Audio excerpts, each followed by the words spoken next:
let's just get it going. As an entrepreneur, let's obviously in that context, also in the work, it's all the same, right? But what is the imposter syndrome, and why have you dedicated, some of your time to actually talk about this? Yeah, so look, imposter syndrome is something that I discovered a couple of years ago. And for me, as someone who experienced it, it kind of made sense. I was like, oh my goodness, so there's actually a name or this phenomenon is documented, because I just couldn't understand. So imposter syndrome is where you feel that you are undeserving of what you've achieved, right? So you feel like everything that you've achieved is by luck, or you're at the right place at the right time, right? So in essence, it's an inability to internalize your success. So therefore, even when you've done well, either as an entrepreneur or in the corporate space, you find it difficult to actually, I guess, appreciate that, right? Such that you feel like a fraud.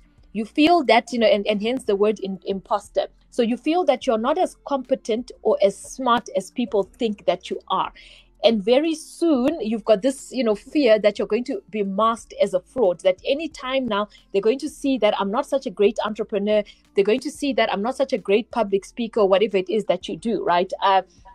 And this is even in spite of evidence to your success, right? So imposter syndrome doesn't have it's not about the fact that you haven't achieved enough. In fact, we find it more prominent in high achievers, people that have done really well, but their mind or their level of confidence doesn't align with what they've achieved. So therefore, they have this perpetual fear that someone's going to discover that, they're not as great as others think that they are. And I mean, I will give you an example. I started sharing content a lot on LinkedIn. That's where I kind of, I guess, started building my brand. And then I joined an organization, and I had a lot of people from that organization, I guess just a lot of people generally that followed me on LinkedIn that used to, be fans of my content. And I had people start reaching out to me saying, oh my goodness, Phiona, I want to have a session with you, to discuss their career, etc. And the immediate reaction to me was, I wasn't flattered about it, right? I suddenly had this fear that, oh my goodness, so she actually wants to have a session with me and, get me to coach them through their career.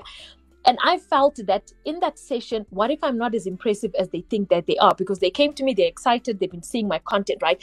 So I always had this feeling of not being good enough and almost undeserving of their attention, right? So whenever I got attention or someone would invite me, for example, to an event, then I would see the panel, then I'll be like, oh my goodness, they want me to speak like next to all these people, right? And I felt that I was undeserving, and that I wasn't really as good as as they thought that I was, right?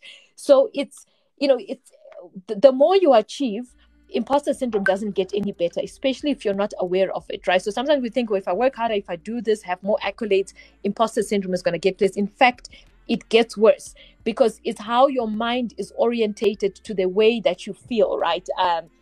About your achievement. So it's almost like as I mentioned earlier, an inability to internalize your success. So it doesn't matter how much you achieve, if your mind cannot internalize and actually appreciate how well you have done, how accomplished you are, how skilled you are at whatever thing that you're skilled at, then you're constantly going to have that feelings of imposter syndrome. And the danger or the impact of it is you disqualify yourself from things that you qualify for.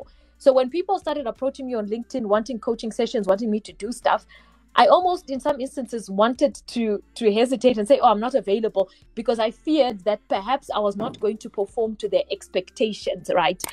So that's disqualifying yourself, and also not going for opportunities that you could probably very well perform in because of that not feeling good enough.